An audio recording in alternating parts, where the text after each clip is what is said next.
Hey guys, it's Kristen and I'm back with another video to kind of show you guys how we transformed our front yard into something a little bit better than this. We went from this to this. So for y'all to really understand, I'm gonna show y'all the before. We had weeds, we had just an overgrown mess. I mean, we had stumps in the yard and all, so we went from that to this.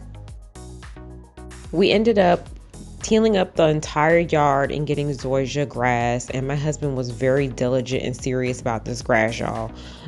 So this is what the end product looked like. So the first thing we're going to do is attack these flower beds. So we picked up 2 of these shrubs at our local Lowe's nursery. They're about 40 something bucks. I also picked me up some mums too because I just love the way they look. The first thing I'm going to do is dig up these old plants. I don't know what kind of plants these are, but I don't want them in the front of my house. So I'm going to dig these up, make a deep enough hole to put our new shrubs in. So once you think that you've dug your hole deep enough, just throw your shrub in there to make sure that it's where you want it.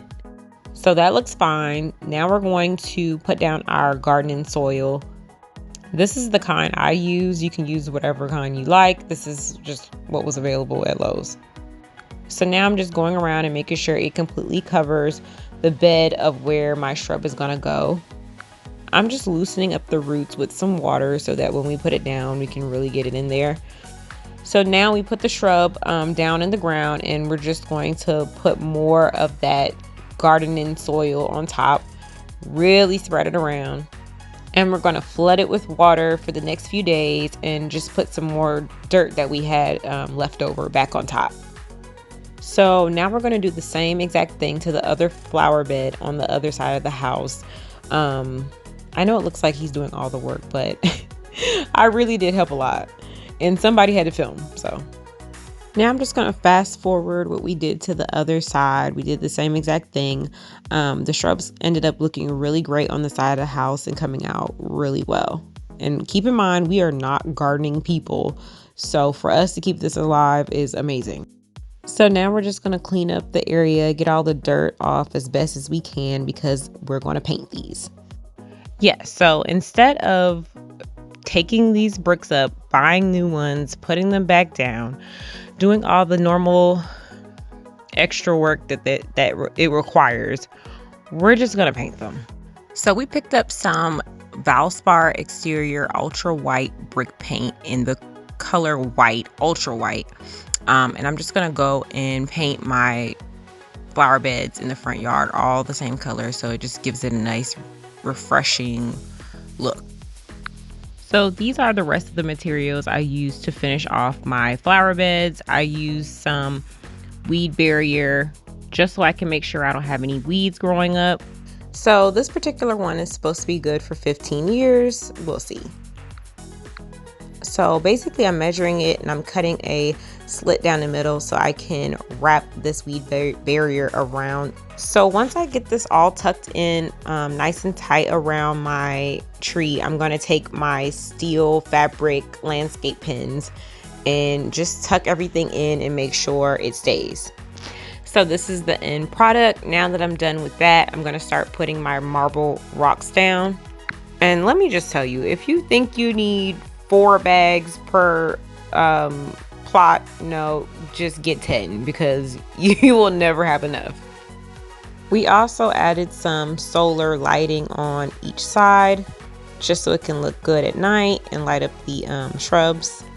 This ended up being our finished product on these flower beds. So we went from this to this. So now we're going to get this part of the house together.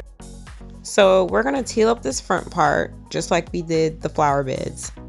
So we're going to get up all the weeds and everything else. So we're going to start digging up our 3 holes because we're going to put 3 little cute shrubs right here. I went with these Japanese holly plants that we got from Lowe's. This wasn't as deep as I would like, so I just wanted a little bit deeper. So I'm going to make my husband dig a little bit more. And now that I've dug the 3 holes, or he dug 3 holes, I'm going to do the same thing, put my garden soil down, break up my roots, throw my plants in there and top it off with gardening soil. So now that I've gotten these down, this is what the 3 plants look like. I'm going to take my weed barrier and do the same thing I did for my other shrubs, cut down the middle and tuck everything around the tree. So now that we have our weed barrier in place, I'm going to put our bricks back down, and then I might paint these later. And I'm going to start adding the marble rocks onto the flower beds.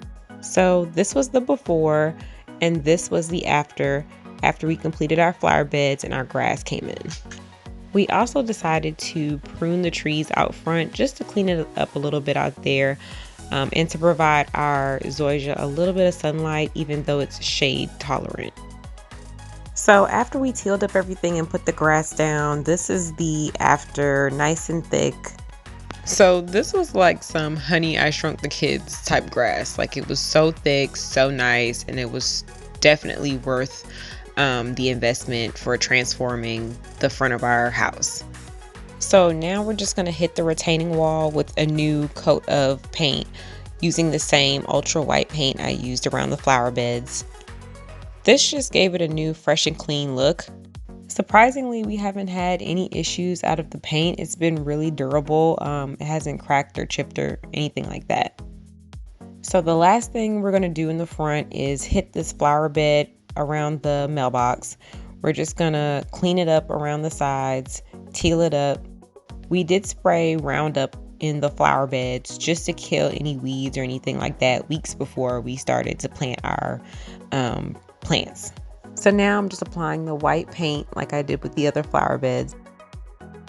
We're just going to hit it with the roller to make it a little bit easier and faster process. And then I'll go back in with the brush and get the details. While I'm out here, I'm going to go ahead and just touch up the mailbox just so it matches the fresh white paint that we did around the flower bed. So after we let the paint dry, we're going to start digging our holes for our flowers. I'm going to be planting 4 mums around the mailbox, so I made 4 holes and I put the potting mix in the holes and planted my mums and covered them back up with potting soil and dirt. This is the after we planted our flowers. Now I'm just going to be adding some additional lighting in the driveway. And it's Halloween season, so I found these cute little planters. I'm going to put some little skeletons, a little bit of Halloween decor on the front steps. I found some cute little rockers to go out front, and a nice little plant to put on the table. So this was the rough patches that we had when we first laid the sod. So after we put down a little topsoil in these areas and started watering it a little bit more, it kind of turned into this thick, full grass that we wanted. Just to recap, here's some befores and here's some afters so y'all can see the growth. Alright guys, so that's it for me. Don't forget to like, comment, and subscribe. And don't forget to hit the little bell so you don't miss any notifications from me. Until next time. And remember, DIY everything.